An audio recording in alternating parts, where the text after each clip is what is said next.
You're in the Mississippi Delta. This is just perfect, good, rich Delta land. I'm looking to see how the cotton is fruiting up. It should be fruiting up real good now. And I'm also looking to see if insects is on the cotton, which I don't see it.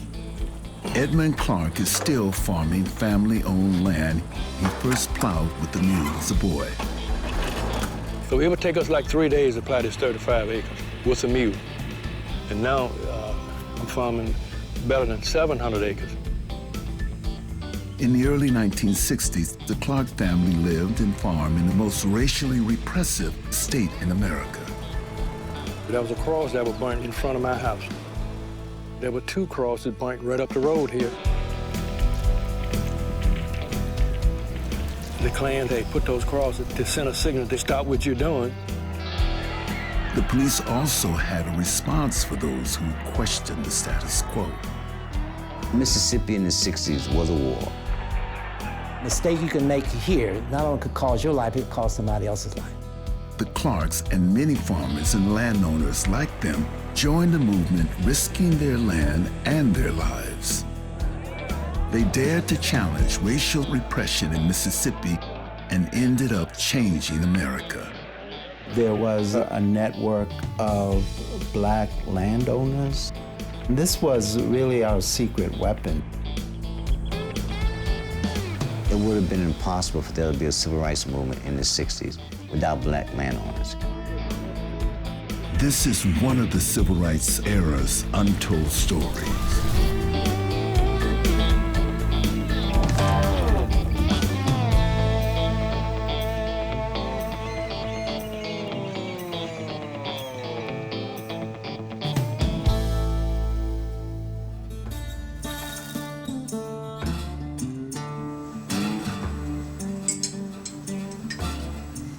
In Mississippi, political power had long been tied to control of the land.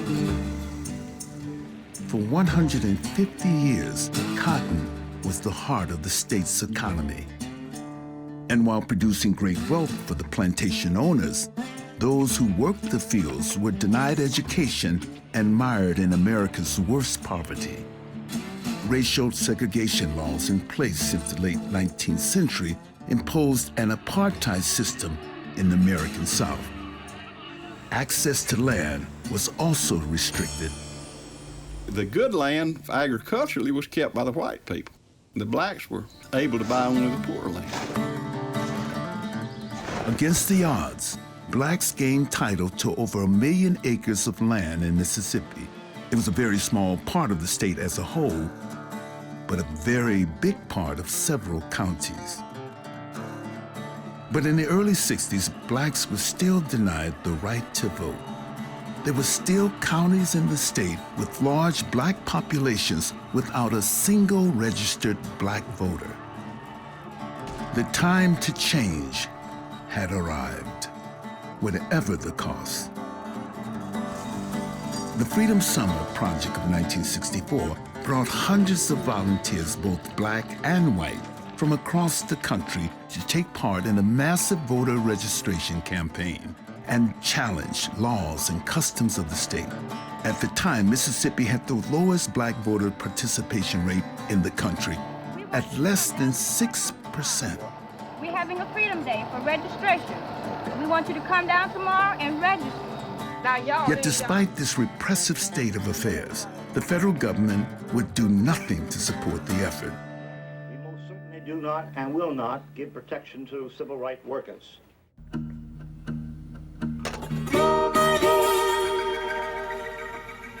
In June of 1964, Mississippi's cotton planting season had just ended. State authorities were gearing up for what they described as an invasion by outside agitators. One of the key organizers of this invasion was Robert Moses, a teacher from New York City and a member of the Student Nonviolent Coordinating Committee, also known as SNCC. We hope to send into Mississippi this summer upwards of 1,000 teachers, ministers, lawyers, and students People thought we were opening them up to mass slaughter, but we knew the people that they were going to stay with. These were people who knew how to survive in Mississippi. Freedom Summer evolved out of organizing efforts that began in 1961. A handful of activists targeted areas in the state where blacks had been excluded from voting all their lives. When we first went into an area, we were looking for people who could open the doors for us. The first contacts we had, they were landowners, or they owned their own businesses, or they all might be sometime ministers. But they were people who were more independent of the white community for survival. What actually happened in Mississippi couldn't have happened without someone like Amzie. Amzie Moore was a Delta landowner, businessman, and local NAACP leader. There were experiences that a lot of people hadn't had, that I'd had. And I felt like if I could do anything to help, then it should be my time to do it now if I was going to do it at all. Period. Moore was a civil rights pioneer and architect of early voter registration efforts in Mississippi. His commitment to social justice made a powerful impression on the young idealistic activists. When Robert Moses won Moore's trust, he and fellow organizers gained access to an underground network of activists, many of whom were landowners and independent farmers. Amzie could think through, well, this is the strategy that can attack the state where it's vulnerable. Those black citizens who attempted to vote faced intimidation or worse. It would be nerve-wracking. They would drive upside you and start shooting at your car. I was getting the roadblocks and gun threats. They threw a dynamite in a car and blew it up. Boom. In 1961, Robert Moses was beaten and jailed in Amet County. Herbert Lee, an independent farmer working with Moses, was shot and killed. The man who shot him, white state legislator E.H. Hurst, was never charged with the crime. We were marked. One night I was driving and my car broke down. Walked up there and I saw the service station. That was this, I think it's with these little hand-drawn pieces. It was, you know, Bob Moses, Dave Dennis, wanted dead or alive, KKK, and I'm like, oh, well, I won't get any help here. I was gone. In 1963, Mississippi NAACP leader Medgar Evers was assassinated outside his home in Jackson. The mounting campaign of violence and repression was meant to stop the civil rights movement dead in its tracks. It was a war. It was a very stressful war. A mistake you can make here not only could cause your life, it could cause somebody else's life. Today, Mississippi is zooming to new heights of greatness.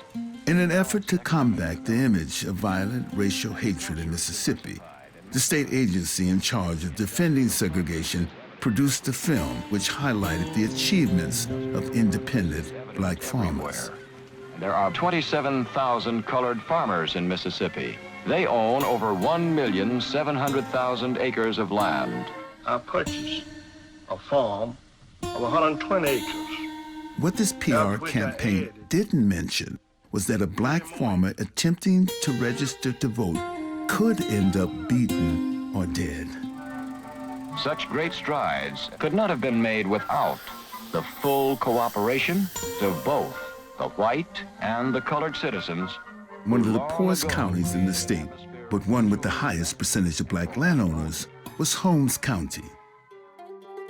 It would play a key role in voter registration efforts in Mississippi and in building an alternative political party to challenge white supremacy.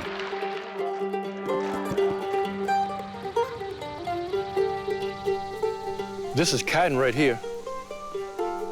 There's corn to my left. To my right, that's sweet corn, that's field peas. About 100 families made up the Mileston community. They own their own homes and altogether about 10,000 acres, some of the most fertile land in the state. Momentum for the civil rights movement in the county began here.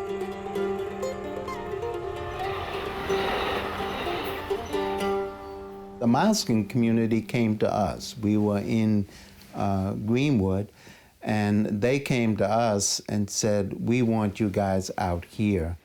Given the dangers, it was extraordinary for a black community to request help with voter registration in 1963. We asked to have someone come in. We were not afraid anymore. We was through running. Here we had people who could not be persuaded not to vote. Mileston is the Mecca of Holmes County.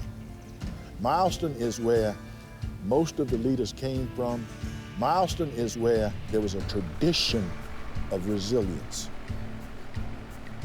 We are landowners, and we can't be pushed down or pushed out because we have the same rights that other people have. The Mileston community would help lead a social revolution in the state, with farmers at the forefront of the most dramatic battles in Mississippi's civil rights history. They would go up against a system that used biased laws and fear tactics to disenfranchise black citizens. But this time, the harassment and intimidation did not work. In April 1963, 14 Mileston farmers, led by a fiery Hartman Turnbow, sent shockwaves across the county and the state. They made a groundbreaking group effort to register to vote in Holmes County. They were confronted by County Sheriff Andrew Smith. We went on round to the south side of the courthouse. I said, Mr. Smith, we only come to register. So then he raised his voice and slapped one hand on his pistol, one on his blackjack, and said, all right now, who will be first? I just stepped out. I said, me, I'll be first, Hartman Turnbow. Turnbow and Mileston farmers would make the first of several attempts to register. But before Turnbow could get his hands on the registration form, the clerk's office closed for lunch. Intimidation, stall tactics, and denials didn't discourage Turnbow and other farmers from persisting. When you went down to register to vote, your name and address was posted in the local newspaper. If you were employed by white people, you were fired. If you owed white people money, they wanted their money that day. Mileston's independent farmers were less vulnerable to economic retaliation, but that spurred segregationists to try even more extreme tactics. Mr. Hartman Turnbow and his family, his daughter and his wife lived in this house. After he had gone to register one night, some people threw firebombs at his house and set his house afire. I jumped up and the room was full of smoke, and I reached over in the corner and got my automatic Remington rifle, 22. And I run for the back door. First thing I saw was two white men. One of them had a pistol in his hand. He shot at me just time I got in sight. So by that time, the other one broke and run to the front of the house, and I just commenced to shooting back at that with my rifle. Then he commenced to running. And he managed to get his wife and his daughter out of the back door, and he ran them away. Early that morning, we got there before anyone else got there. Turnbow was sitting out front, you know, with his shotgun still on his knees. And while we were there, talking with him, the sheriff came up. I took a photo of the sheriff as he came up onto Hartman Turnbull's porch there. Yeah. And of course, he arrested me, and he took the camera, they took everything. Hartman Turnbull and several other civil rights organizers were arrested on arson charges. Turnbull was accused of setting fire to his own house. After a night in the Holmes County Jail, Robert Moses was released, the result of Justice Department intervention. Mississippi could lock us up, but they couldn't throw the jail key away. Arson charges against Turnbull were eventually dropped. But the support from federal authorities didn't shield organizers from all danger. We were exposed, the people that we were working with were exposed. White extremists kept up their harassment in Holmes County. There were 2 crosses pointing right up the road here. It scared us pretty bad the first time they did it. There were cross burning somewhere in the area at least 2 or 3 times a week. Somehow we had kind of gotten used to it. Mississippi in the 1960s was a closed society and militantly resistant to social change. In the face of unrelenting violence, organizers adopted a daring go-for-broke strategy in 1964. The Freedom Summer Project drew nearly 1,000 volunteers from across America to Mississippi.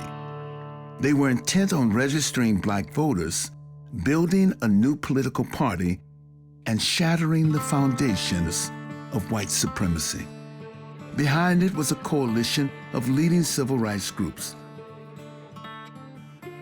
Preparing hundreds of volunteers for a journey into hostile territory was a daunting logistical challenge for Freedom Summer organizers.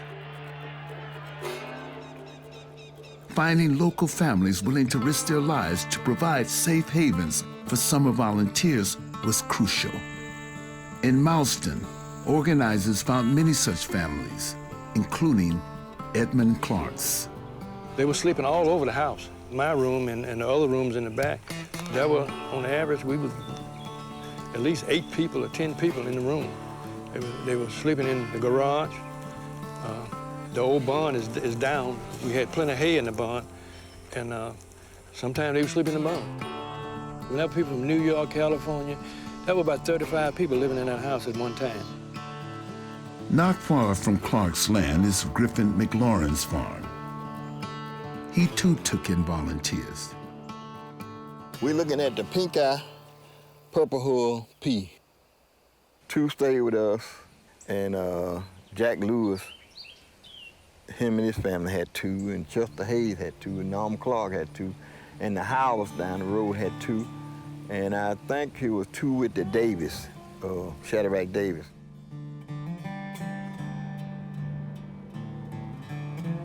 Hartman Turnbull had 2. It was a sanctuary. It was a haven to be in Mr. Turnbull's house. I mean, it was scary out there, and it was scary for anybody that was relating, who was a civil rights worker. And I got here in 1964. We wanted to do something good for the community, for the country. The power structure here knew who the people were, because they had those agitators living in their house. The Malston families knew they were risking all. But they also believed the rewards would justify that risk.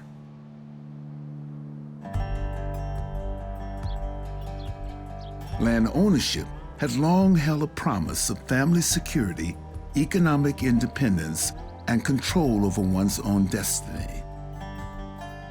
But that promise was beyond the reach of the vast majority of Blacks in Mississippi, though there were exceptions.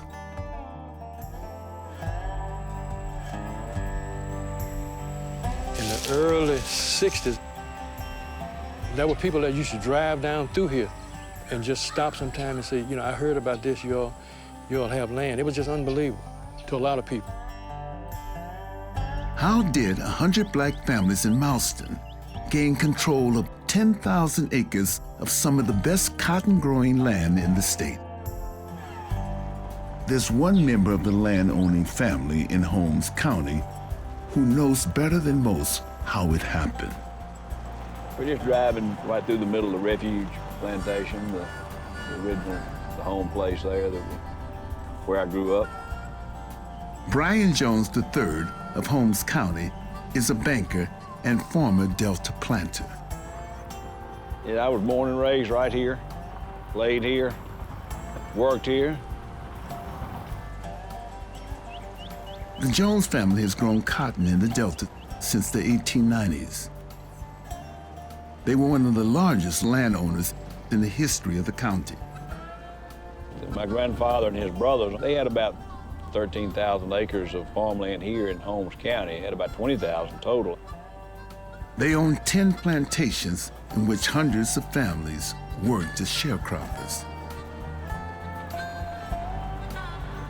That's the house in the old commissary. The farm office has always been in the back, where they've kept records and where they paid off from. The fate of the Jones family Delta plantation empire is tied to one of the most extraordinary plot twists in Mississippi agricultural history, with the link to Freedom Summer.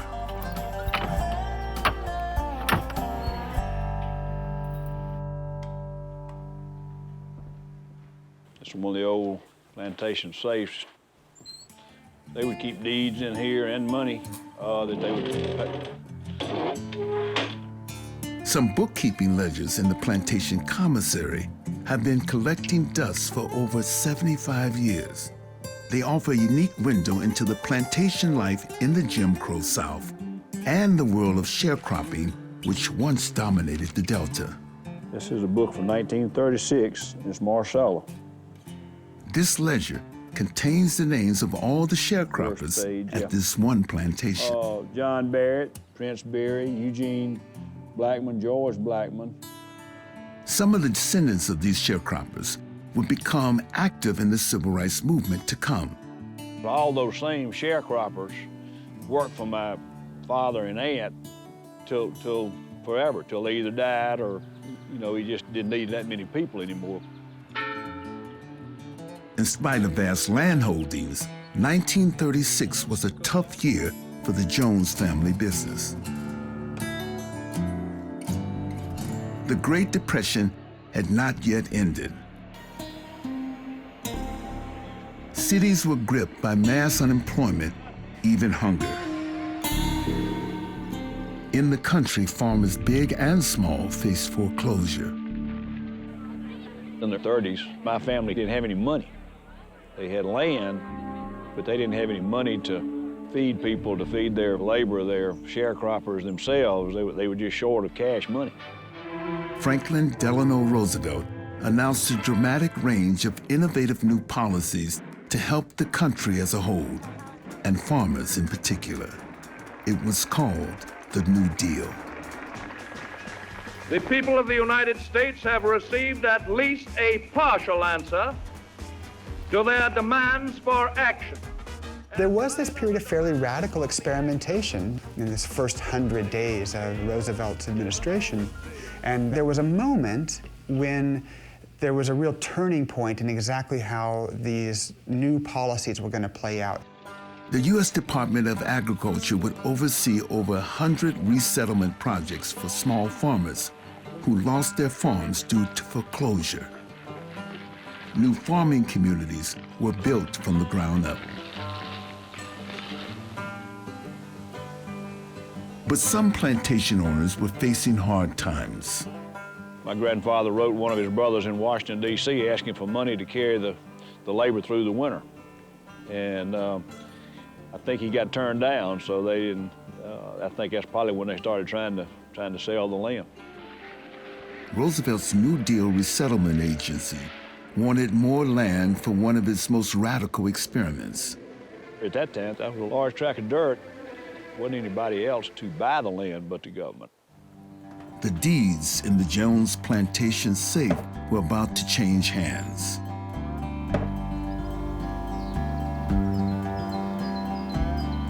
In the Holmes County Courthouse record room is the deed which transferred ownership of 10,000 acres of Jones family land to the U.S. government for $325,000, the equivalent today of $5.5 million. 6 of the 10 Jones family plantations were sold. It was this land which became the site of one of the most radical experiments of the New Deal era. It was called the Mauston Project. Sharecroppers would be given an opportunity to own a parcel of land on a former plantation. The federal government partitioned it into 40 to 80 acre parcels.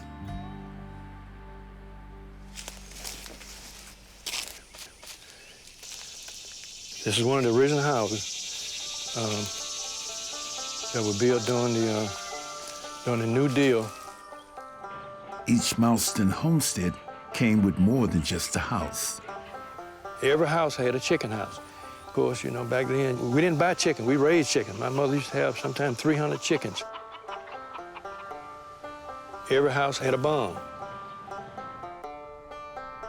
That's a smokehouse. My daddy would, like everybody else, they would kill meat. And you could close that door at the top. We would go get the hickory, and you could put the meat in there and smoke it. Cooperative farming was the model used by the Mauston community. It had one of the first Black-owned cooperative cotton gins in the state. In Washington, they knew that this was kind of an effort to experiment with this idea of 40 acres and a mule, to deliver on this failed promise and to see what would happen. A few timid people who fear progress will try to give you new and strange names for what we are doing. Sometimes they will call it communism, and sometimes socialism. I believe that what we are doing today is a fulfillment of old and tested American ideals. Within a generation, this social experiment took center stage in rocking the foundations of white supremacy in Mississippi. In the months prior to Freedom Summer, organizers targeted the hill country of Holmes County in search of safe havens for the expected flood of volunteers. Black landowners were not hard to find. And you go into those rural areas, you got to go to the black church. And those black churches always set on black land. Sometimes they would have meetings here, and they would strategize what they were going to do the following day. So it was always something going on at this house during that time. Now on both sides of this road here is mine. This ground, this is where my granddad lived. All this on both sides of this road. Jody Preacher Sappho was part of the underground network of politically active land-owning families in Holmes County. Land had been in Jody's family for over 100 years. He inherited about half of his 300 acres from his grandfather. He purchased the other half with savings from his military service. During Freedom Summer, they opened their home to civil rights volunteers. Yeah, it was dangerous. It was dangerous as hell. June 21st, 1964, was just days prior to most Freedom Summer volunteers arriving in the state. Michael Swerner, James Chaney, and Andrew Goodman were assigned to work out of the Congress of Racial Equality's office in Meridian, Mississippi.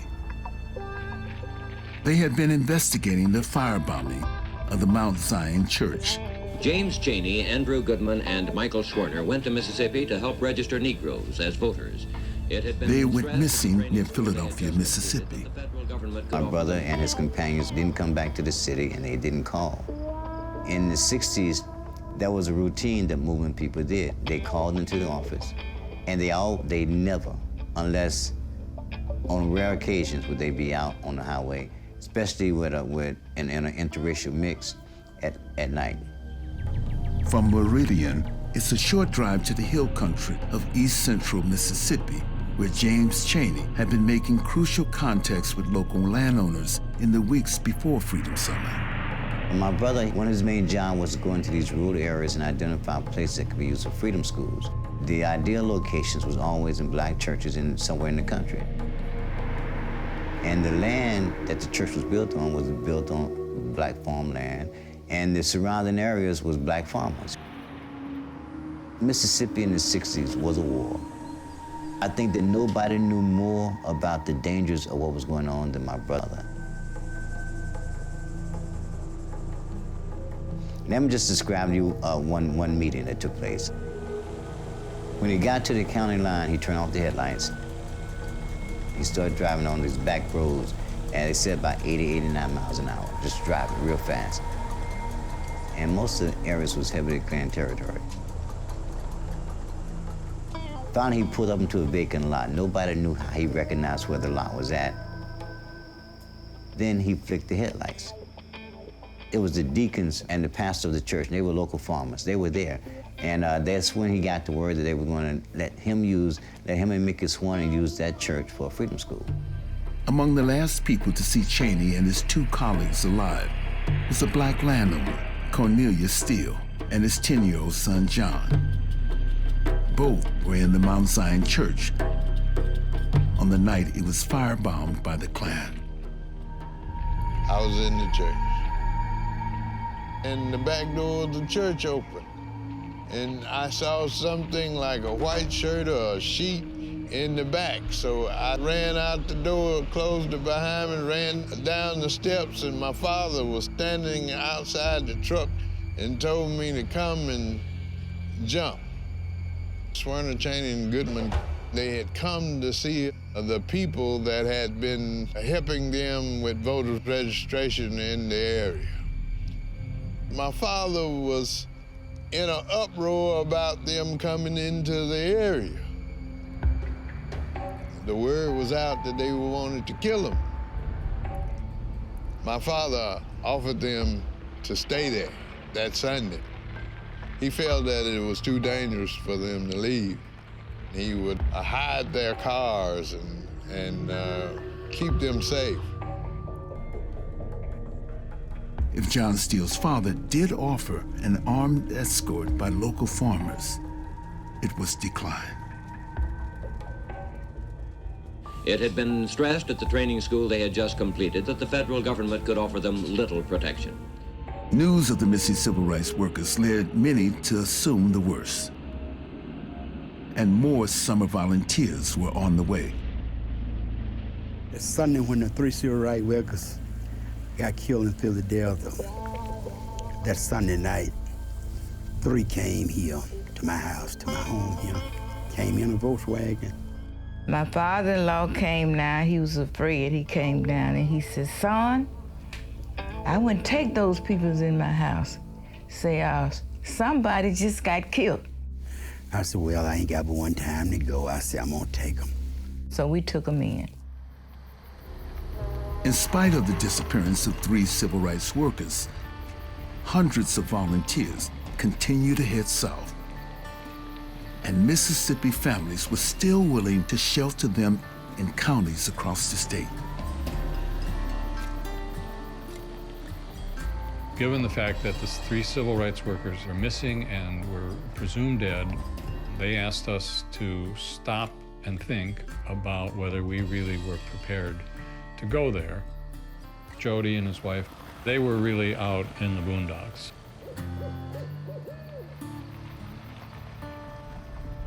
When we arrived that night, Jody and his wife were, they were there out on the porch waiting for us.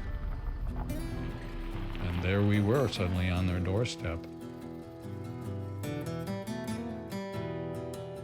We're in a single big bed in one of the rooms of his house, which somebody had obviously given up. It was only a 3 or 4 room shack, essentially. I was only 5 years old. He was the most handsome man that I had ever seen in my life.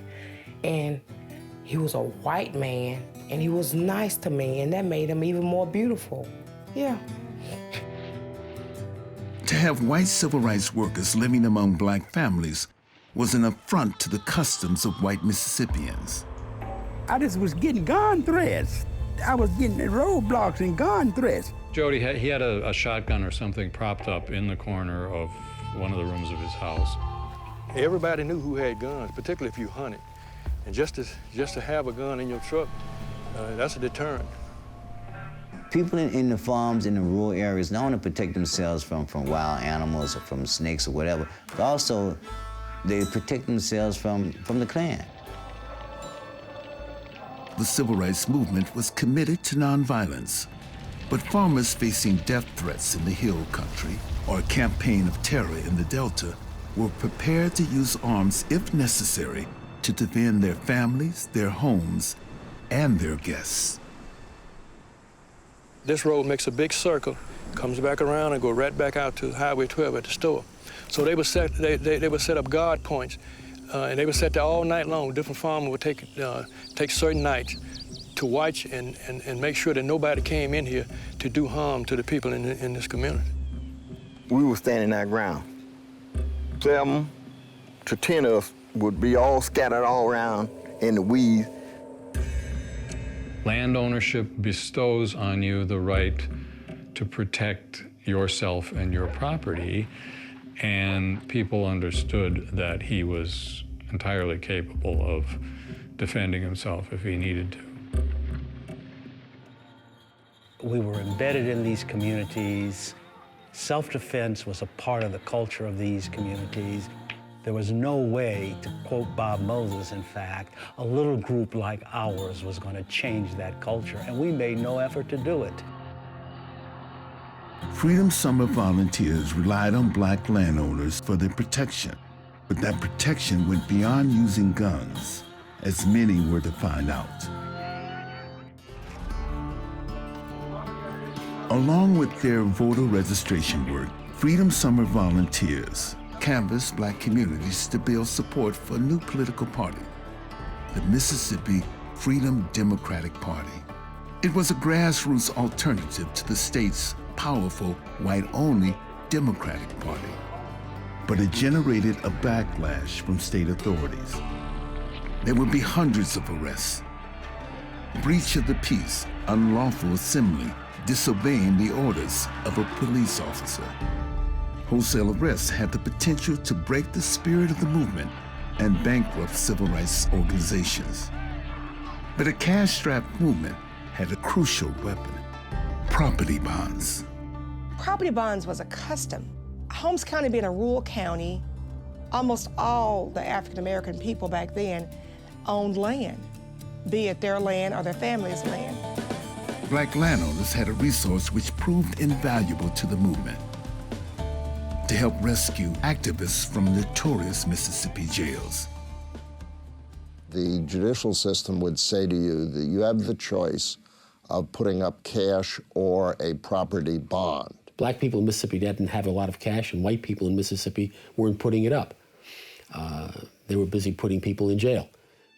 Property bonds, or cash bonds, would free you from jail until your date in court, which could be many weeks after an arrest. Had they not been landowners back then, they either could have remained in jail or died in jail. In the 1960s, one of the largest black landowners in Holmes County was T.C. Johnson. Now I'm gonna open the gate and put a little pad inside. In each county, we knew who the people were who would sign the property bonds. All right, that's enough. Come on to the trough now. Come on. We had people from Sneak and Co.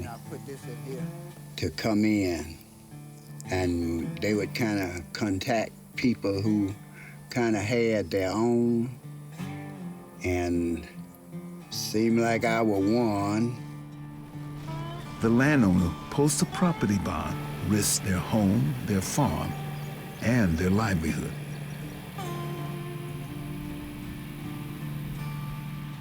My husband, preacher, would come back and talk to me. And then we would agree on it. I would tell him it was okay, go ahead and get him out. Civil rights workers, sure, we get them right out. Yes, Lord, we get them right out. Yeah, we go for it right now. Hurry up and go get them, because they was here for us. Once I think I got about 40, 49 out. Had one person absconded justice as a result of that bond, TC could have lost all of his land. People were putting up their property for another human being. That established a connection that you had to honor. One of the founding members of the Mississippi Freedom Democratic Party had been arrested several times and beaten in jail. I was arrested in Hattiesburg, Mississippi, and 2 people put up their property for me to get me released from jail, pending trial.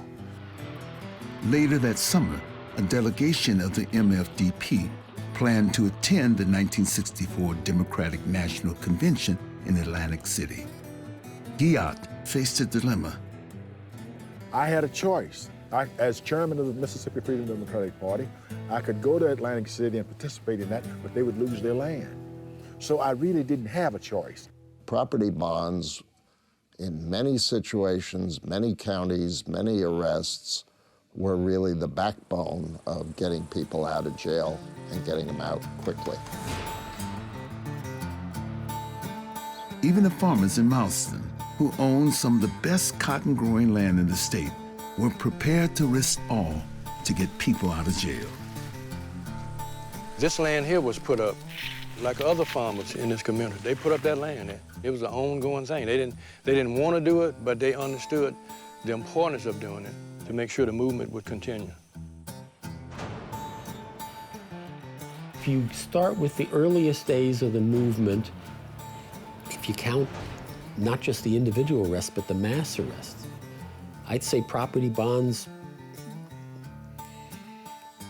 brought out probably 25,000 people. Black farmers in Mississippi and throughout the South have land as a resource to fight the oppression, and those who have land as a resource to maintain the oppression are using that land. The search for the missing civil rights workers, James Chaney, Michael Schwerner, and Andrew Goodman, went on for 43 days throughout Freedom Summer.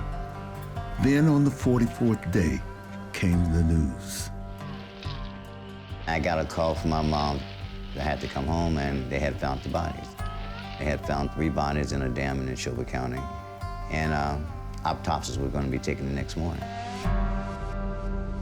The land where the bodies of Chaney, Schwerner, and Goodman were buried belonged to a white farmer and alleged Klan member, Olin Burridge. This is the gate that leads to the pond dam where the 3 civil rights workers were found after them being missing 44 days. The dam under construction was intended to help provide water for cattle.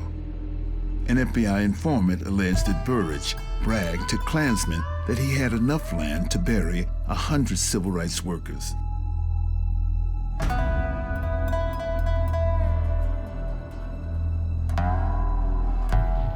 In a cruel irony, the bodies of Chaney and Schwerner could not be buried together as their families desired. The official graveyards of Mississippi were segregated.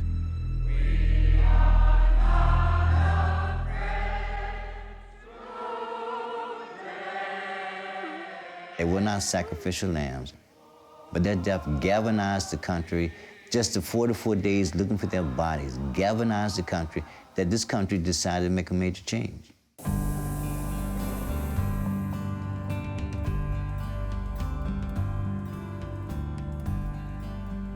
Change did begin to come to Mississippi and America.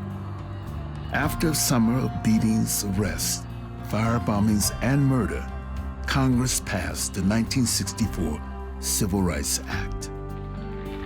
It banned Jim Crow-style segregation in the South and outlawed racial discrimination nationwide.